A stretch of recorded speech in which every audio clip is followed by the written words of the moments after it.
It's not really my nature to make the inappropriate joke, so I'll just acknowledge there would be an inappropriate joke there. Thank you for joining the Escape With Me Book Club. Escape with me, Sam Reiner. And me, James Reiner. Into our most recent read. Come with us and evade reality and go into detail about a new book. We'll be covering the book from beginning to end, so there will be spoilers. Today we're going to an alternative San Francisco, California, United States. I do feel the need to point out the country for some reason. Published October 7th, 2004. Oh my goodness. So long ago. That's almost 20 years. I know, that's 19 years. It's pretty crazy, right? Oh, goodness. Curious Notions is the second installment in the Cross-Time Traffic series. This time, we look at a world where Germany has won the First World War and through a chain of events has taken control of the United States. Paul Gomez accompanies his father to this alternative, thinking of it as a fun summer assignment. It's not long until he finds out that things in this world are very real, with very real consequences. Turns out, it's not just the Germans they need to be watching for. So this is a you pick because you love the author. Yeah, I like Harry Turtledove stuff. Some of the first alternative history literature I've ever read and turned me on to the genre, really got me interested into it. I like this one because I feel like it'd be a series I would actually enjoy because his other stuff's a bit more bleak and adult, where this series is more for children. Thanks. Well, I mean, I don't know if you want to try one time his other stuff. There's no, like this one, has an actual pretty simple plot, has building of tension towards a climax where the heroes are basically victorious still. His books aren't always like that. A lot of his books are sort of just things happen and then they stop happening. And, people die and people do stuff and that's about it, which I appreciate. It's an acquired taste. Some people, I watched a YouTube video recently. There's this YouTuber I like to listen to occasionally. His YouTube channel is Alternative History Hub. And he's kind of harped on Turtledove lately, saying his stuff is bad writing in some of his works. And I wouldn't say bad writing. It's definitely an acquired taste, though, some of his stuff, because I would say more realistic. He conveys people in their daily lives. And in our daily lives, we kind of just go through life doing the same thing over and over and saying the same stuff and thinking the same things and waking up and eating the same meals. And, that's just kind of how life is. And when you convey that in an actual book, it seems humdrum, I guess you could say. Even his stuff for quote unquote children is very realistic. Yeah, I would say more like preteen. When I say child, they would find this boring. I would have to say late middle school, early high school would be the start. Yeah, because that leads me to age level. I want to say this series is YA, but there's nothing stopping this book from being a mid-lit. There's nothing stopping like a sixth grader to pick it up. Because the content warning, to go into that, government corruption, it's a lot. Language is implied. There's kidnapping. Torture is implied and mentioned. And then there's racism. And then drugs are implied. But that's about it, yeah. That's it. Yeah. It's definitely geared towards a more appropriate, you wouldn't introduce too many adult concepts to a child. Yeah. So to judge a book by its cover, so the cover of this, you come to find out it's Mr. Gomez, Paul's father, and Paul on it. So from the way they were dressed, though, I thought they would have to pretend to be Germans, but no, they're Americans under German rule, but they're Americans. Yeah. So it was kind of a step away from the action that I was expecting, because I feel like the last book had a lot more in the moment. Like a woman gets killed by a cannonball while one of the girls is at the fountain, and their house gets broken into by invading people with swords, and they weren't a part of it, but they were a part of it at the same time, where I feel like this one's definitely a little bit more removed. Yeah, a lot of the alternative history part is mentioned background-wise about Germany winning the war and Germany this and Germany that, but really it's just Paul kind of in a slightly different San Francisco. Yeah, it's very similar. Granted, it's similar to our time currently, which is weird for them because they don't go back in time. It's cross-time traffic for a reason. It's an alternative theoretically in the same time, but the advancements and the lifestyle is very similar to what we could experience today. Yeah. So like in this world, because Germany wins, technology isn't as advanced because I believe in Paul's time and our time, aka it's like the year 21 something. So it's like a century later from where we're reading now. So technology's advanced. Cars have, it mentions in other books because this is a series, so I might as well spoil a little bit. They use like hydrogen hydrogen cars. And I think you get a bit of that in the Gunpowder Empire too, where they go to the store and they pay for things in $100 bills because everything's inflated to where dollar bills are smallest denomination of money and things like that. But in this reality that Paul's going to, where Germany won, it's things like a tape recorder is considered a luxury. It's sort of like, I don't know, like a mid 20th century kind of advancement of technology. Didn't really go that much farther past World War II, I guess you could say. Yeah, because something you pointed out last episode, and I definitely think, because I'm pretty sure he says himself, the first book, it's the Roman Empire, but the technological advances aren't that much farther, even though they're technically the same time. And immediately I was like, well, that's weird. Why is there no technology? And you pointed out, and I'm pretty sure Harry Turtledove agrees, in this book points out, technology advancements are in a lot of ways because of conflict. And since this alternative has had significantly less conflict after the Germans took over, there hasn't really been a need for the average American to have more technology, where it talks about Berlin all the time and they don't ever go there. But it's like, oh, Berlin has this technology and that technology and this technology because they're preparing for conflict. But for these guys, they're just like, a record player's cool. So yeah, we're in San Francisco. It's overcrowding. It has a lack of infrastructure. Housing prices are terrible. So not different from our San Francisco.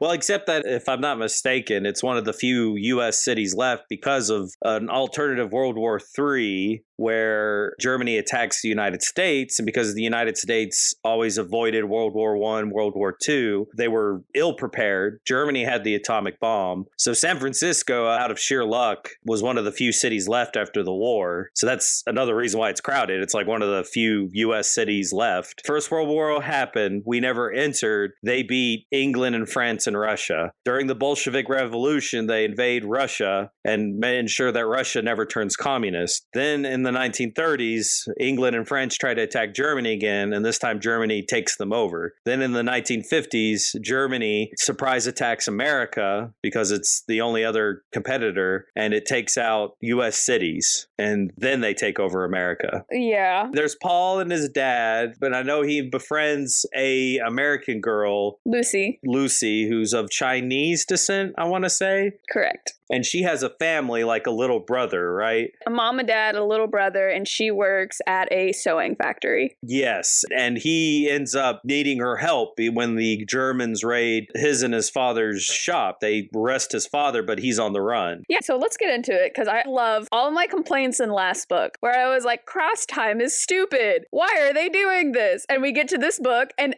all of my complaints, Paul is like, why are we doing this? And then everything goes wrong. My big issue with them is a lot of things. But the thing that they point out in this one, and that got them in trouble in the last book, is they're like, oh, we'll give technology, because they want to get money so they can get food. They're like, we'll do it a little bit more advanced than they are, but it's a little too far. And then everyone is like, well, why do you have this stuff? Why are you the only ones in the entire world to have this? And that's what happens in this one, is the Germans come in and they're like, hey, you guys are selling stuff you shouldn't have. Where are you getting this from? And they can't be like, oh, another time period, especially in this one, because the Germans are so close in a way that they could eventually get time travel or cross time travel. And then everything would go to pot because they're kind of terrible. But it happens again. And I just like, thank you. Thank you for all of my qualms came up in this book. So yeah, the dad is like, okay, we need to come up with a supplier. So he thinks about it and he makes it up, and just so happened to be in Chinatown, and gives the name of Lucy's father. It's like, oh, we get the stuff from him. Ah, yes, I'm remembering now. And that's what gets her kind of involved, right? Yeah, because they come in, take him in the middle of the night, because of course they do, and he's just gone. And they're given no answers. They don't know what's going on. And they're losing a lot of money because of the stuff that his shop brings in. And so Lucy is pissed. Yeah. Because she knows that they're the ones that are like, hey, you're involved. And so she goes in and confronts Paul and is like, hey, what the heck? And then Paul is all of a sudden like, oh, huh. Oh, oops. You're people too. You're people too. Oh, gosh. Now, that's interesting because that's kind of addressed in the next novel, In High Places, because there is this sense of, it's playing on real world examples when quote unquote first world citizens visit third world countries. Those terms are, of course, considered archaic now. But you can see reflected in Paul and his father visiting other times. They're always like, oh, this is a lower time. This is a lesser time. And that kind of happens to Paul in this book, right? He's like, oh, yeah, Lucy. Your life is being destroyed by us. You're not just people that we can pawn off the Germans to. Exactly. And I like the scene because not only is it Paul figuring out, hey, Lucy's life is worth just as much as yours is, but it's also kind of a signal for readers to be like, hey, empathize with this situation. Because, I don't know about everybody, but I went into the alternative a little bit like, oh, okay, this isn't the main timeline. So kind of the same thing that with Paul. Granted, I felt bad. I was like, Mr. Gomez, that was not cool. But you empathize even more with him because she's like, hey, what the heck? And so Paul can't really tell her anything, but he agrees to help her. And she's like, okay, I don't trust you, but you better, basically. And then storms out. I love Lucy. Yes. Oh my gosh. Show aside.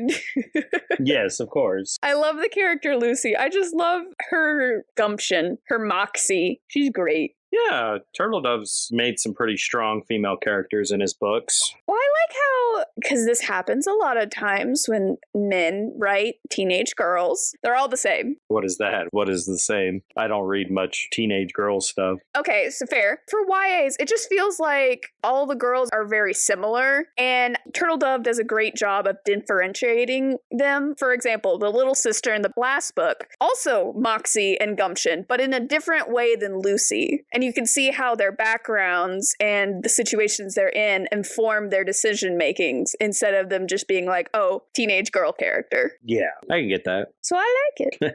I'm glad.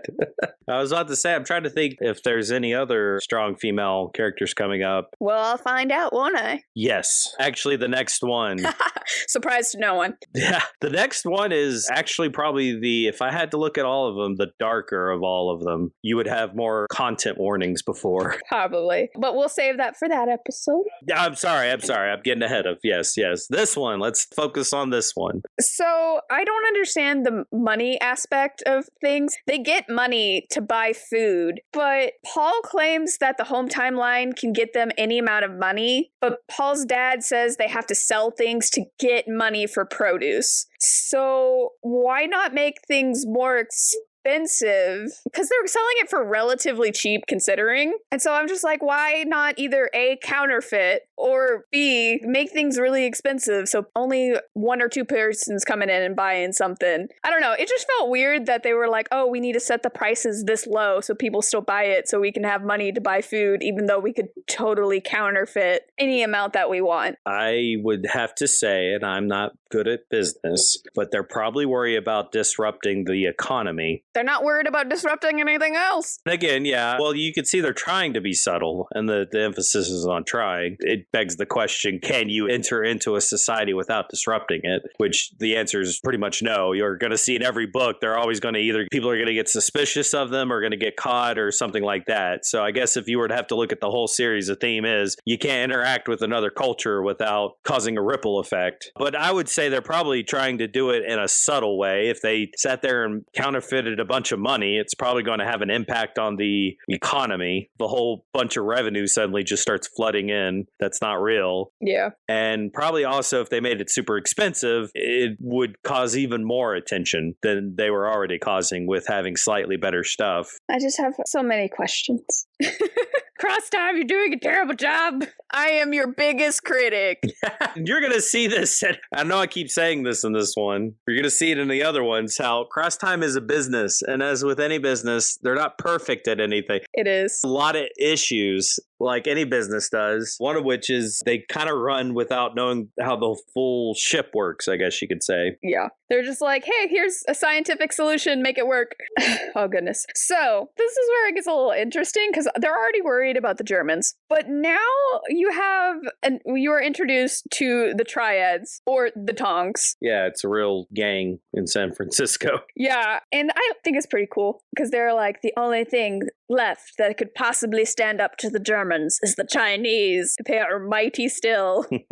That's what they get for staying out of everything. They're like, haha, we are not about your business. So not only is Paul having to worry about the Germans now, the Tongs are also interested in what the heck they're doing. And so now he's got Chinese gang members coming for him and threatening him. And I was just like, ooh, big scary thug, tough man coming for a kid and not the father. Like, they specifically wait until the dad's out and they're like, we are going to threaten you, child.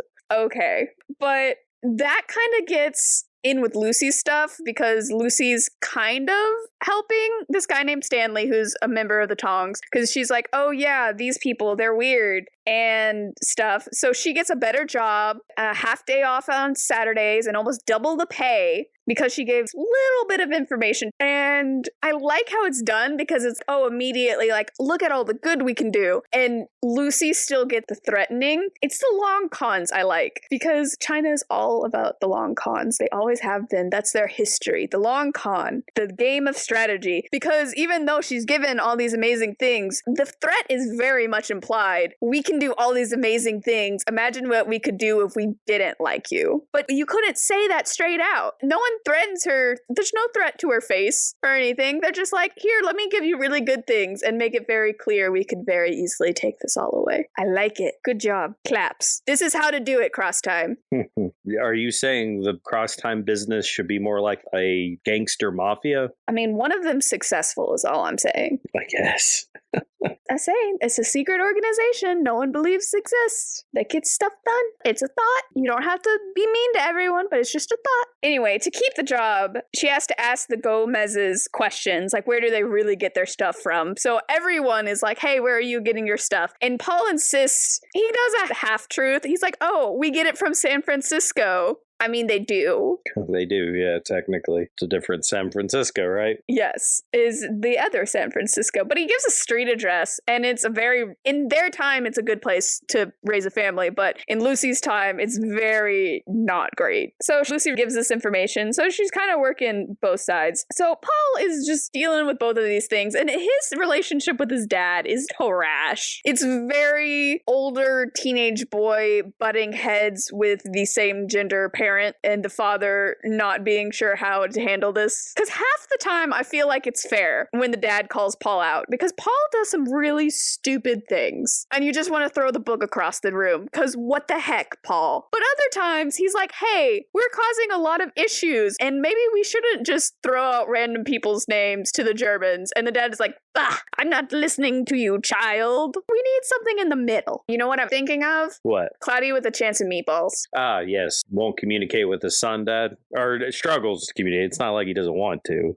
Yeah. And the son trying to do stuff and be like, Dad, listen to me. And the dad being like, I will not listen to you. And they have to have a whole moment of being like, we do love each other and we need to communicate. Yeah, basically. Yeah, I gotcha. So he and his dad go out to a soccer game. And when they come back, the door has been left ajar. It's open. No stock has been taken, nor was the secret door found. There's a secret door to go to the basement where Cross Time picks them up and stuff. Yeah, they take a craft to alternative. It's like a time machine. Yeah. But a cross. That'd be the closest way to, but a cross. They sit in some kind of vehicle and then it travels across time and then they appear in this reality and usually they put a basement, whatever reality they're in, and they try to keep that basement hidden. That's the same in every single Cross Time book.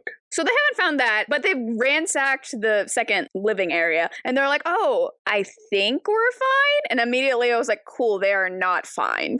This is just going to get worse. So the interesting thing here is it goes back and forth between Paul and Lucy. So around this time period, Lucy's the girl, okay? She just starts thinking and is like, what if Paul is telling the truth? Well, can two things be true at once? Could he not get it from this San Francisco and still get it from another San Francisco? And she already starts being like, could there be two San Franciscos? This girl who did not get more than an elementary school education because she had to work for her family, out here pulling string theory out of nowhere. I love it. She's just an out-of-the-box thinker, and that's awesome, and I love her. I love that. So she's gonna go talk to Paul and whatever, but Paul... Remember how I said they weren't fine? Yes. Well, Paul comes home a different day, and guess what? His dad has been kidnapped. Oh, yeah, that's when he gets kidnapped, right? At this point, they're struggling. I don't know why they stayed. The Tongs have terrified all of their vendors, so no one wants to sell them food. So they're getting nothing out of that. And then the Germans are coming at the other side,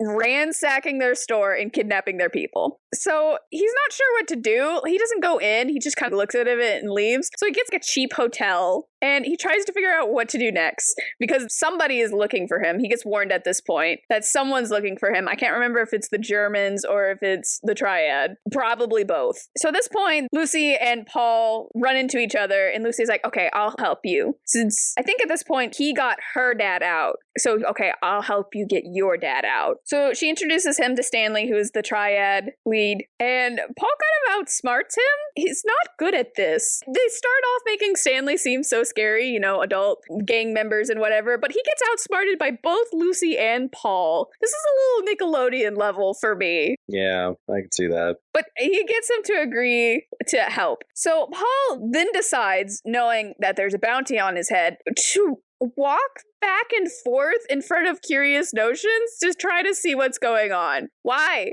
Why would you do that? You know you're wanted, and that's the place you're most wanted. But he's like, nah, gonna hang out here. And guess who he runs into? A cop. Thankfully, it's an American cop, because there's a difference between the American ones and the German ones. And he's friendly, thankfully. But it's like, dude, what else was going to happen? At this point, they're waiting on adults. Paul and Lucy. Paul's waiting for this American cop to give word or to hear something from Cross Time.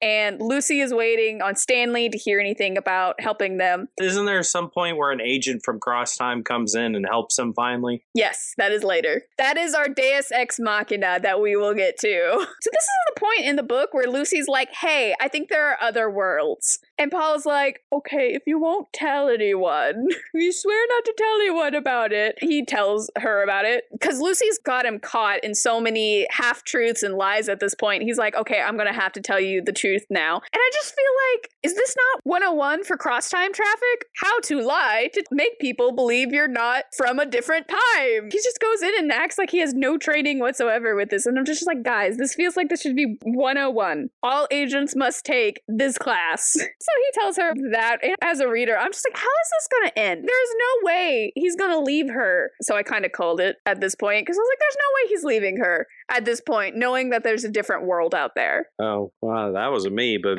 I might have been a little ruined by it because I did not read these in order, actually. Fair. And sometimes they do. Well, I'd say Lucy is the only one that figures it out on her own, but there's other books where they just kind of get to know someone, but then they just leave. And that person who they met is like, well, that was weird. I wonder what that was all about. Yeah.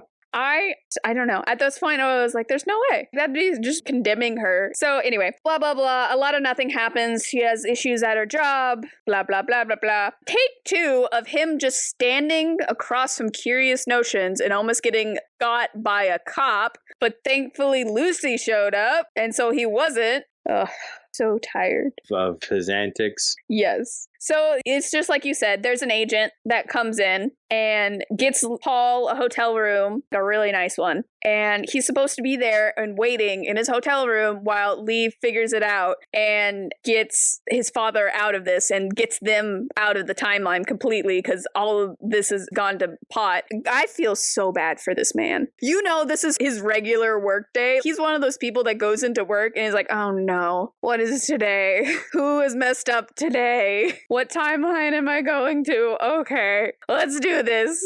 Maybe. His is a little niche. I feel like he was a little designed for this one with the ability to speak Chinese. So he could probably cover a lot of ones where Chinese language is important. Yeah. So this guy's trying to figure it out. Unfortunately for him, the Tongs have Mr. Gomez, but now they can't find Paul. So the cross-time agent has Paul, but not the dad. And the Chinese have the dad, but not Paul. Yeah. Oh, his name's not Lee. his name is Sammy, sorry. Yes. Sammy does all this. So there's a guy from Berlin who's also working stuff in the Tongs, and so cross times and everything, of course they are. That would make sense. So at this point, once again, all he has to do is stay in this super nice hotel room with room service and a television. And what does Paul do? He decides he's getting stir crazy and goes outside for a little while. Bruh, you should be fired. You should never be allowed to work with cross time ever again. Because what does he do? He gets arrested by the Germans. Third time. This is the third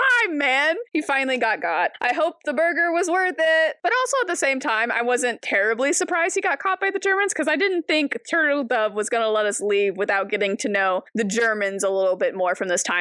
Because we got to know the Americans, we got to know the Chinese, and now we're getting to learn about the Germans more. That is fair. So Lucy also gets arrested for being friends with Paul. So they try to individually question them. Oh, I have a question at this point. Lucy points out that there's a red, white, and black flag with the Germans. What is that? If I'm not mistaken, it's the Iron Cross one. Oh. They used it in World War One. I mean, the Nazi flag didn't come out of thin air. They used the same colors that Germany. I mean, it'd be like if some party took over America, they probably used red, white, and blue still to represent America, just with a different design. I mean, it is the most popular colors. Yeah. But yeah, I believe in World War One and before then, of course, I think they had a flag where it was red background with a black and white lines and a black and white Iron Cross on it somewhere. I think I remember that. But at the time, I was like, I'm confused. What is this flag? Okay, that makes more sense. Yeah, they emphasize really strongly that because of them winning World War One, the racism towards Jewish people, though still present, didn't get out of hand because of inflation and the economy crashing and the rise of a dissatisfied Nazi party in Germany. And the need for a scapegoat. Exactly. And because of that, the German scientists that helped us in our reality never left Germany, so they end up helping Germany develop the bomb, or their World War II, which was in the 1930s. So the two kids are individually questioned, but that doesn't work. And since they're not actually going to torture children in this book, they decide to put them in the same room and see what happens. Thankfully, Sammy gasses the place. Yes, with the advanced technology, they all go to sleep. Science! So they get gassed this first time. Which is good foreshadowing for the climax. Yes. To explain the gas. Yeah. So he gasses the place, and then Sammy uses a shot. Yeah, hypodermic needle. To wake Paul up, and Paul is like, but Lucy, I mean, at this point, do it, man. You're probably not going to work for cross time. Harass him into helping her. And so Sammy's like, okay, fine. And so he wakes her up too. Yeah, you keep saying Paul, but really Sammy's the one on you. Paul's a kid, and Paul's going to act irrationally. But why does the secret agent be like, well, this kid's annoying me. I guess I'll follow along and break all protocols to bring this girl along. Yeah. But have a heart. You're harshing on poor Paul here. Paul, how old is he? 16 or something? Oh, I can confirm he is 18. 18, okay. He just graduated school, and this was his first assignment. He's barely 18, and you're over here trash him, and then we got a secret agent that's like, all right, you can bring your girlfriend on this super dangerous, could ruin everything in this timeline mission. Yeah, but I mean, have a heart. Have a heart. No forgiveness or budging on a poor kid leaving an apartment because he's a little bored. 3 times! He does it 3 times! He's stupid! How many times do you almost need to get got by the police to be like, maybe I should be concerned for my life? Yes, I get it. 18-year-olds think they're invincible, but my gosh. They wouldn't be in this issue if he hadn't left the hotel anyway. I love you. So at this point, Sammy's like, well, I can't take you to a fancy hotel now. So he takes him to this house randomly while they figure out how to get Paul's dad from the Chinese now. So this man has come to this timeline, has secured Paul, then trying to figure out how to get Paul's dad from the Germans, then finds out he's with the Chinese, and then has to go spring Paul from the Germans, gets them back, and is like, okay, now I need to figure out how to get your dad from the Chinese. He's having a horrible day at work. Yes. So At this point, Wong is like, okay, you guys know too much. We're going to have to take Lucy and her entire family out of this alternative. So including getting the dad out. Now he's got to get the family out without the Germans figuring out what they're doing, or the Chinese. So at this point, Sammy goes out to do stuff. So Paul's like, hey, let me tell you all about my home timeline. And I'm kind of surprised Sammy doesn't seem to be working with a partner. Normally, don't these people come in twos? Because I was thinking maybe one should stay with the children. But no, it's just Sammy. It's all on Sammy, this poor guy who needs a raise. Yeah, I was about to say, yeah. I did recall that. That is like, gosh, this guy has to do everything. Yeah. All by himself, really. So he poses as a repairman to get the sleeping gas into Stanley's shop, and then he makes it look like a robbery. Then he has Lucy show him to the shop where he has a broken radio fixed for the family. Which, this scene was a little, I feel like you're going to get found out, because they walk together, they separate near the store, she goes into the cafe and sits there and watches the store while Sammy goes in, and then as soon as Sammy leaves, she walks up to him to talk to him outside the store. I feel like the Chinese would catch on to that you're not doing a very good job here. Yeah, that's true. And of course, at this point, you have a character going, well, we've done everything. What could go wrong? Yeah, always the invitation for something to go wrong. Because there's another chapter. That's always an indication, too. All right, I got a good chunk of the book left. What is it? So they're leaving, and they're about to go to the basement. So they're in Curious Notions again, which is what the book is named after. I don't know if I brought that up at any point. Which is, by the way, one of the best shop names. I just have to say it. The name for the shop sticks out to my head all the time. It's an inventive title for a shop. Especially for a place that has curious notions. Yes, exactly. There's lots of double meaning there, of course. Mysterious. If I ever opened up a nerd shop, I would call it something like Curious Notions. I love how you just randomly read this book one day and it's like, that name will stick with me for literally ever. Probably. So they get to the shop, and who shows up? The Germans. They're waiting for them. Wouldn't you know it? They were leaving a ambush team at the shop that they had a feeling they would return to, and that the supposedly smarter cross-time people didn't even really think of that. Like, there has to have been, it would have been easier to find a different place. Well, doesn't Sammy gas the place just to be safe? Yes, he does, but the Germans are smart, and they have gas masks. Yeah. That is so smart. I can't help but appreciate that villain moment. He's going around town gassing people, and the villain comes up and he is like, ha ha, gas mask. Gas mask, what will you do about that? Ha. Well, the answer is the 10-year-old will remove the gas mask. I have to say, of all climactic moments in Turtledove books, I do like the just pulling the mask off the person's face. And the guy passes out. I mean, it's a little cartoonish. I like the cartoonishness. But also, all of it was logical. I can't be mad because they were smart, being like, oh, I'm going to bring gas masks because you gassed people. But it's also smart for the 10-year-old to go, I could just remove this. Exactly. I can't be mad. But it was so simple. And that's what it needed to be. Exactly. So they get into the transport chamber, which I want to point out they didn't give any sort of warning to the operator that they've gassed the place. Oh, yeah. But we're not going to talk about that. I forgot about that. That is kind of funny.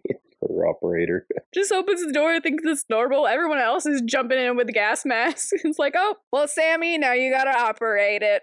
Yeah, poor Sammy. Getting underpaid, whatever they're paying him. Because as they're leaving, Sammy just spreads a white powder on the floor, so they think the sub-basement was smuggling. Ah, smart. I forgot about that. I definitely don't think it was flour or sugar. So I'm kind of curious how long this man has just had cocaine on his person. Does he keep it for in case of emergencies, or did he have this planned out somehow? But here's the thing. So they do that, right, to spread it out. What about the computer? They don't take the computer with them. Aren't they going to be like, hey, what is this computer about? Possibly. Now, that's interesting you bring that up, because because he does kind of, I love this, how you said at the beginning, all the issues I had in Gunpowder Empire were kind of answered in Curious Notions. I think that's going to happen through these other books, because there is one book where they address, they're all like, what is all this stuff? I'm just saying, you left something behind there. It's true. So I was surprised. I thought that's where the book was going to end. Mm-hmm. But no, we actually get to see Paul and Lucy hang out in the home timeline a little bit. Yeah, it is kind of nice. It's like with the first one where you get the beginning shows you a little bit of our future world before they go cross time. This one, it shows a little aftermath a little bit more. Yeah, I thought it was interesting that he put the world building at the end of the book, and the other one he put it at the beginning of the book. Because the book starts and Paul and his dad are getting in the thing. They're going. You immediately are like, oh, Paul graduated, so he's excited to do this mission, and then you just start the mission. Versus the other one where they're on the bus and they have to go buy apples and there are 100 Benjamins and you learned what a Benjamin is, and then they go and do stuff. So the jarringness is at the end. So Lucy's excited and goes everywhere. She goes to the supermarket, she goes on a bus ride, she goes to the zoo, because that's what she really loved in the other timeline was the zoo. And so now she gets to see this time, and it's more amazing zoo. And there's a Coke moment where it's like, oh, and I don't remember what it was. And I'm so sad because my note was sassy. And it's just like Coke uses corn syrup for bottling reasons anyway. I think she drinks a Coke and she's like, wow, it's different. Yes. Yeah, I think I remember that too. And it's either her timeline still used sugar cane, and then now she's drinking the cornstarch, or it was vice versa. I'm pretty sure her timeline had the sugar cane, and so she drank the Coke, and she was like, this is different. Because again, Turtledove based a lot of his logic, which you kind of need to do, of his cross time on real world examples. So in this instance, a lot of other countries have different tasting Coke because they use sugarcane or whatever's available close by that makes economic sense. So of course, her transition from her timeline to our timeline is similar to a person who was once in one country and has immigrated into America and is experiencing the culture shock. Basically, it's a good way of conveying culture shock through cross time, but making it in a way where it's similar and accessible to an audience who's reading it by saying, oh yeah, this is like when someone goes to a different country. Yeah, culture shock. For example, when I went to Russia, candy tasted different. My little study abroad group, we'd buy M&Ms and Skittles and just be like, holy cow, it tastes so different. We just enjoyed that so much, seeing how different they tasted, simply because, you know, it looked like M&Ms and it was packaged by the same company, but because of where we were, it was different ingredients in it. Yeah, I remember England. They have a candy called Smarties. We have a candy called Smarties. Our Smarties is, I don't know how we got here. It is just sugar. It is chalky sugar. It's pure sugar. And theirs is chocolate. And there's this chocolate, and their chocolate's different. Yeah, the Canadians are the same way. Every Canadian I've met will brag and gloat about their chocolate. I don't know. I like dark chocolate, but I don't like English chocolate. Oh, you don't? Oh, that's weird. Most people prefer it. I don't know. Maybe I should try it again as an adult, but I remember not liking it as much. I don't know if you could. I remember at least most European chocolate likes to use hazelnuts in it. Oh. Yeah, exactly. I don't think you can have hazelnuts. They're trying to kill me! Basically, but it makes it a lot tastier. Nutella and everything you eat. I didn't want to eat your stupid chocolate anyway. Oh my goodness. Okay, well, anyway. It's so wholesome. Her dad was self-taught with electronics, and so he's trying to learn the new electronics to make his own electronics store. It's so cute. Their family is so cute, and I love them so much, and they deserve the world. That is not the end of the book, still, because Paul and his dad go to a disciplinary hearing. I am shocked, but they keep their jobs. Both of them. Once again, showing the incompetency of cross-time traffic, the business. They're like, you got out of the situation. And I'm like, this is the company that lets all the screw-ups stay in, but Sammy's over there getting a hard time for things. Yeah, I just want you to remember this with the next book. It's called In High Places. It's about an alternative where the Black Plague had been more devastating in this timeline than our world, where it killed 2/3, I think more than 2/3 of the population. And it took longer for the world to recover from that. So they're still in a Renaissance kind of period where Islam is just as big as Christianity, and Christianity has gone through a weird transformation due to this person who is considered greater than Christ. It's very weird, but it deals with some interesting issues with slavery. Just like the first book? Yes, except more so. Yeah, I don't want to ruin anything. All right, so we'll get there. We'll get there. Yeah, sorry. But yeah, you should definitely read on because once again, all the things you're bringing up are kind of addressed in the next one. It's as if you're following along. I love how self-aware he is. That's what's important to me. As long as the author knows. And he's like, yeah, I'm doing this on purpose. I'm like, okay, I see you. I can appreciate that. I like Turtledove shows his characters to be dully flawed. They have their flaws in a sort of dull way that just feels real. This is how people are. Yeah. 18-year-olds get bored and leave the apartment. Fathers say stupid things. And companies are like, well, I hope you learned your lesson. We're not going to fire you because we don't make logical sense sometimes. Yeah. We're not going to fire you, but we're going to give other people a hard time about it. Like, I wanted to hear Sammy got a raise. Really deserved it. No, that was just another week in his life. But the book does end. They get to keep their jobs. Shocked, honestly. But they have real world experience now. Yay. Yeah. Oh well. But it ends, and Paul calls Lucy to ask her on a movie date. Cute. And they're like, oh, first date, even though they totally just went on a supermarket / bus ride / zoo date, but that didn't count. This is the real date. So just some general thoughts, not to get political about this stuff, but the alternate timeline, he just wrote our timeline. We're dealing with overcrowding and homeless populations and low wages and no maternity leave and no guaranteed sick days. And that's rather bleak. It was so depressing to be like, aha, this primitive society, and just being like, at least we have record players. We have CD players now, streaming. So I would have to say that out of all the books in his Cross Time series, this one is probably the weakest, narrative-wise. And I would also say it might also have to do with Germany winning World War I isn't that known or that written about of a alternative universe like his other ones, a Roman Empire that's still around, a world where the Black Plague was more impactful, the one where Russia wins the Cold War, and the one where the United States never becomes a solid country but is all individual states. Those are all popular and well known. And sort of is World War I, but just the premise for this one is probably the weakest. Weakest is probably not the best word. It's the most uninteresting. Even in his own book, he kind of is so background to everything that it barely feels like it matters. And I think that's reflected in the writing. It kind of has a lackluster grip of the audience. It doesn't really draw you in because it's not as interesting as the other ones. At least that's how I felt. See, I can see that, but at the same time, out of all two of the books I've read. Two. I was going to say, but you've read two. Sorry, continue. It's still valid, though, whatever you're going to say. I could see myself rereading this more than Gunpowder Empire. Really? That's weird to me, because you're more of a ancient history kind of person. I am, but it's more of a comfort read than a solid plot. Let me think about how slavery used to be and also cannonballs killing people. Yeah, okay. I could get that. It's not big, deep thought, but okay, maybe you won't like the next one. Would you say it's because of the characters? Like you enjoyed the characters, even though you thought Paul was stupid the whole time, you did enjoy Lucy. Let me say it like this. The first book, let's go back to D&D. The first book had a lot of combat. The second one had a lot of role play. Okay, I got you. It was more character development than action or world development. I feel like a lot of the first book, which it was really good, but there wasn't a lot of interactions.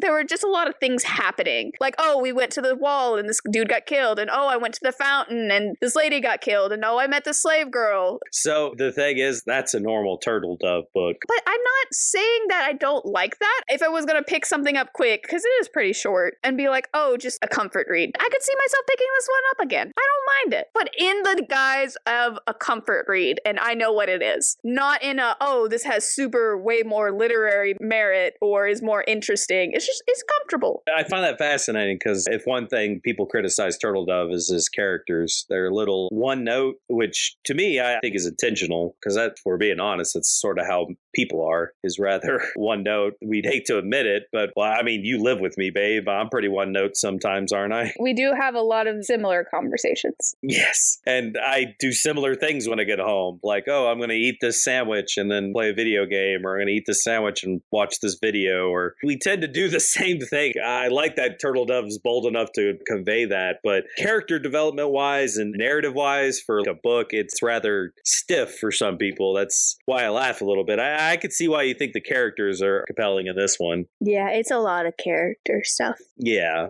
Well, the next one's not like that. Next one's like Gunpowder Empire. I just wanted to say that. I don't want to knock it. I think it has a place. I think there's a certain type of reader that would enjoy it. It's definitely weird that it's in this series. Yeah. And again, I think his audience is different. I think he realizes with his other ones, he's, let's be honest, writing to probably a bunch of guys who are in like their 30s who like this stuff, like your husband, and not to children or people who, like yourself, like more character development than background information and action. Yeah. Given that these can be read out of order, as I take from your reading, that has not ruined it, I would give this to my child first. Yeah, okay. That's fair. I could see it. Yeah, you can read them out of order, I guess. And I mean, they kind of reference each other, but very so lightly it doesn't matter. You could read them in any order. And I could see why you would say that this would be an introduction to the Cross Time series. So it's weird that it's the second book. Well, I don't think it is, because if you know Turtledove, his PhD's in Byzantine. Am I saying that right? Byzantine. Wow, why can't I say it? See, that's how little I know about Byzantine Empire. That's what his PhD is in. Now, granted, he pursued that because he read an alternative history book that inspired him about a world where the Byzantine Empire still existed, and that inspired him to get his PhD in history. But after he got it, he continued to write fiction. But I think he did Gunpowder Empire because it was more in what he likes. He likes the Empire history, which you can kind of see in a lot of his other books, like his, let me look at it real quick.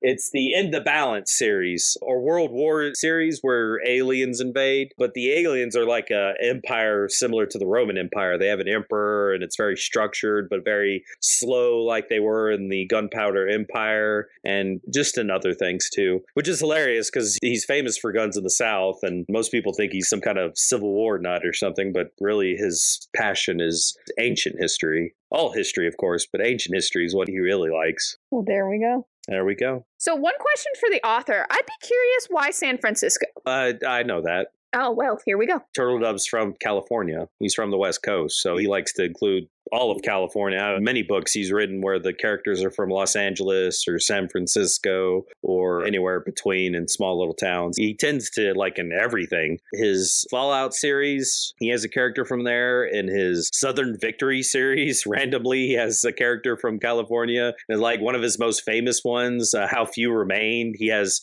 Mark Twain. He's not called Mark Twain in the book. Samuel Clemens, Mark Twain's real name. He has his, in this alternative reality where Mark Twain is just a newspaper writer. He writes newspapers in San Francisco. It would be like with Stephen King always basing his books in Maine. Turtledove always likes to include places in California. So San Francisco is just, it's what he's familiar with. Well, there we go.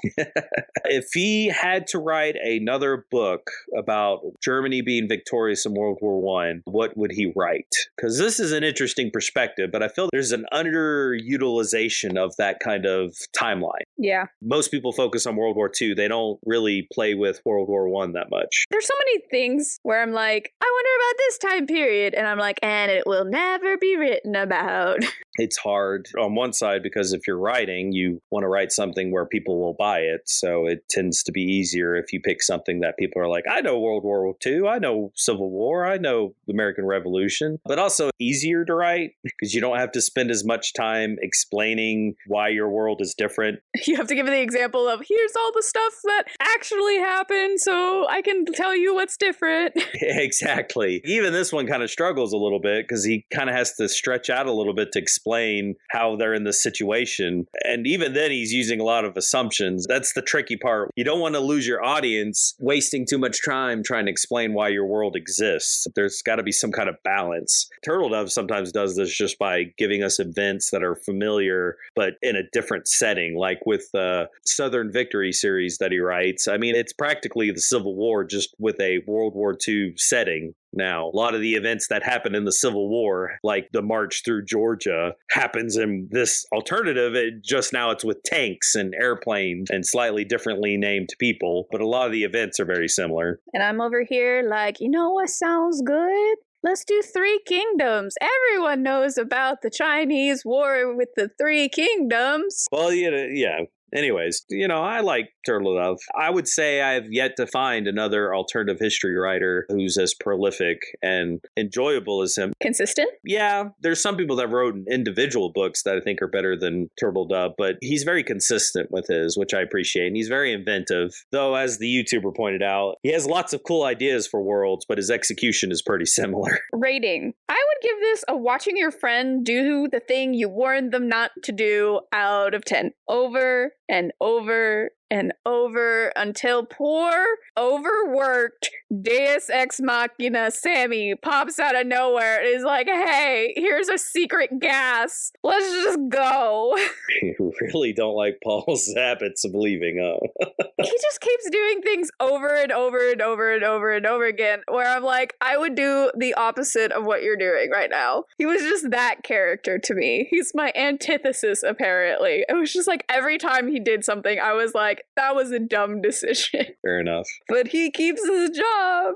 I would give it a dove out of turtle. You want to explain that? It's a Turtledove book. Like I said, it's probably what I would consider in my opinion, the weakest out of his Cross Time series. It's not one I get super excited about. I don't think it's weak. I just think it's out of place. I suppose. I'll read more of them and decide, but it was weird, the tonal shift. When I think of the other ones, I like the premise. I'm like, this is a cool premise. This one I felt like was very mediocre. I didn't get excited about the idea of a world where Germany won World War I. Not that I would like to read more of that premise, just it felt so unnecessary to the story. If he went without explaining what this world, it just said Germany is the superpower and they're in a Cold War with China, I would be like, okay, whatever. It was so focused on other things, it didn't matter. Where all the other ones I was interested, like Disunited States of America or The Gladiator or Gunpowder Empire, where I liked the background. I liked learning more about the world. I wanted to know more. Just not this one. So, dove out of turtle. It's a definite Turtledove, but that's about it. Would you read it again? I would. Yeah, I'd read it again. It's a short read. Pretty simple. Yeah. And I think you might, even though the plot is a bit more like Gunpowder Empire, I think you'd like the characters too in High Places, the next one in the series. Favorite of the series so far? I like both of the books for different reasons. That's why I kind of say it feels out of place. It's kind of jarring going from Gunpowder Empire to this one if you're reading them in order. I like Gunpowder Empire for its exploration of the time period, but also the exploration of the topics in a way that a middle schooler could understand. For example, why was slavery used in the old world? Why was that such an integral portion to a lot of societies? And it goes into that while not being like it was okay, but you could be like, okay, I understand why this happened, because if you want to dismantle something, you need to understand how we got here. And it just worked out really well. And I liked it for that. I liked it for the world. I liked it for feeling like I lived in Rome for a little bit. But I like this one for the characters. And I think they have a better happy ending, because the other one, it's like, oh, we get to go home. And yeah, this one, it's like, oh, we get to go home, but they get to go on a date. It's great. Budding romance. I get it. It's cute. And they work so well together as a couple. I like it. So I don't know. Either Gunpowder Empire or this one. Is that your subtle way of saying that Paul is just probably going to get himself killed if he doesn't have Lucy's straight and level-headed rationality to help him? They need to get her in the program, is all I'm saying. She infiltrated the Tongs. That is true. Why did they keep their job? The ending should have been they get fired and Lucy and her dad gets hired in their place. At least Lucy gets hired. I'm just saying, this girl's got it. With an elementary school education, she's on it. They are missing out. Hopefully they become a married couple and then they're doing cross time together. That's my thing. That's my canon. Yeah. What's your favorite, this one or Gunpowder Empire? Oh, I'd have to say Gunpowder Empire. No offense to this book, of course, but I enjoyed Gunpowder Empire more for the reasons I've already stated, of course. But Have you read this book? What alternative would you want to see? Do you have any book recommendations for us? Tell us all about it in the comments below. If you like the video, hit like, and if you're enjoying yourself, hit subscribe for more. Thanks for exploring Curious Notions with us. Join us next time when we'll be exploring The Big Four by Agatha Christie. I'm Sam Reiner. And I'm James Reiner. And we hope to see you and a friend here next time. Escape With Me Book Club is a Lunar Skulk production. Check us out on TikTok or Instagram to keep up to date with us. Lunar_SKULK.